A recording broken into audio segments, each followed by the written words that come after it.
What's up mga kabahay ni Kuya? Good morning, good morning.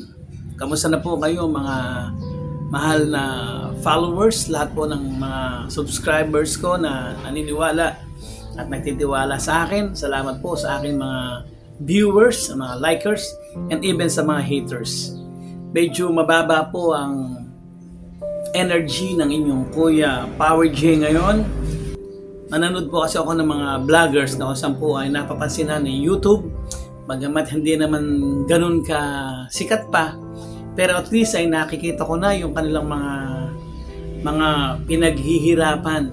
Actually ako po mga kabahay ni Kuya ay nagsimula po na mag-upload, nagsimula ako dito sa aking channel noong pandemic time, sapagkat nung panahon na yon ay naisipan ko dahil sa aking takot at iisip din, nakala ko ay katapusan na ng mundo, ay inubos ko yung aking buhay, yung aking sarili, yung aking time at yung kaunting natitirang resources sa pagtulong na lamang sa ating mga kababayan from San Jose City, Nueva Ecija hanggang Gapan City, So dahil doon ako inabutan ng lockdown that time, bagay nagpapakain po kami ng mga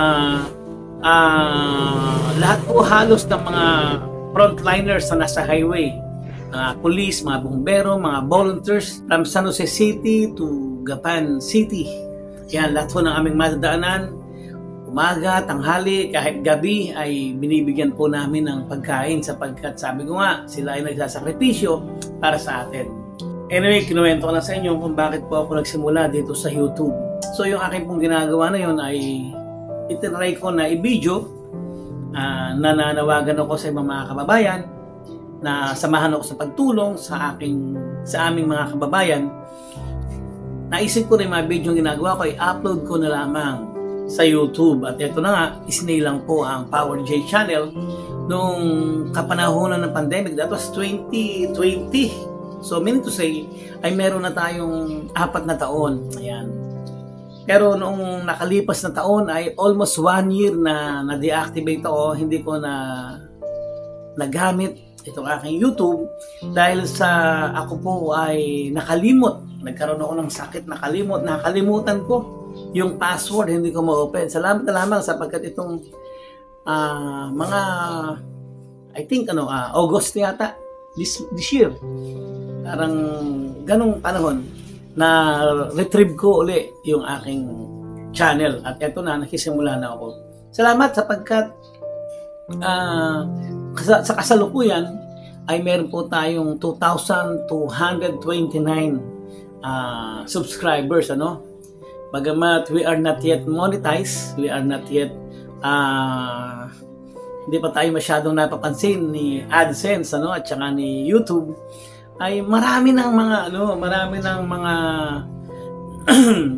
tawag dito, marami na po tayong mga advertisement, marami ng mga ads na lumalabas sa aking mga videos na ina-upload, yung iba mga short video, yung mga maunting minuto lamang, mayroong isang advertisement, at yung medyo more than 10 minutes ay meron namang mga 2 na advertisement.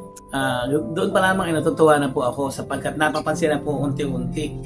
Ngayon ako ay medyo parang ang baba ng aking energy dahil tinitingnan ko, pinapanood ko yung isa si DJMA ba yun? Tatapos ko lang panoorin.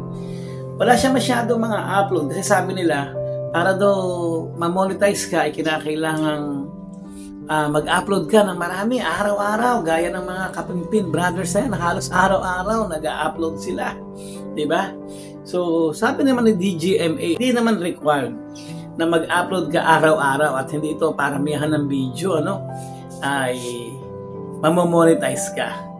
In fact, siya nga ay kakaunti lang yung video na na-upload niya, halos 2 beses lang siya mag-upload sa isang buwan, tapos ay meron na rin siya mga subscribers, marami-rami na rin siya subscribers compare naman sa akin na siguro mga nasa 1% ako ng kanyang mga subscribers. Pero consistent, monthly ay may revenue na siya dito sa kay YouTube.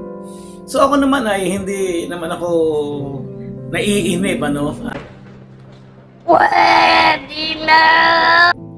Pero sabi nga, ay basta diretso lang at walang susuko. Kasi tinignan ko din yung kay Gavin, Sir Gavin, ng Kapimpin. Kasi babae natin yan sa Nueva Ecija.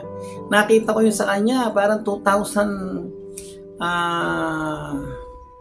parang ang tagal na din niya nagsimula. May 10 taon na yata yung kanyang YouTube bago siya kumita, Samantalang ako ay 4 na taon pa lang. Parang matagal na yan, Pero okay lang yun, ganun talaga, Basta, ang sa akin lang, ay siguro kinakailangan ko lang talagang sipagan pa, dagdagan pa yung aking mga ginagawa na effort, pag-edit. Nadinig ko na yata yan. At kasi yung content ng aking channel, mga kapatid, ay mix kasi nga. Una, meron akong mga ina-upload na mga personal vlogs. At the same time, may mga logic tayo, may mga games, at may mga kanta, at ilang current issues. Yan, mga inspirational talk. Mas mahilig kasi ako dun sa pagtotalk, pagbigay ng mga advices sa mga hindi naman nanghihingi ng advice. Kahit hindi nanghihingi, binibigyan ko ng advice. So siguro po sa aking mga kapwa vloggers o mga vloggers na hindi pa yata ako consider na vlogger. Paano masabi? Aspiring pa lang naman ako nag-a-aspire na talagang nakilala rin yung aking channel, ay nanghihingi ako sa inyo ng konting advice, mga idol, Tulungan nyo ako, mabigyan nyo ako ng advice kung paano ba mapapansin ni AdSense, paano ba mapapansin ni YouTube talaga itong aking channel, Kasi nagtataka ako, dati noon, dire-diretso na nung na-recover ko yung yung aking password, dire-diretso. Pero ngayon, humihinto Tapos hindi ko ma-reach yung madaming viewers at saka followers at subscribers. Hindi ko ma-meet yung requirements, kaya tulungan nyo naman ako, aking mga kapwa. Can I consider myself as vlogger now? So, yun, tulungan nyo naman ako, aking kapwa vloggers, kung ano ba ang aking dapat gawin. Yan, bago yan.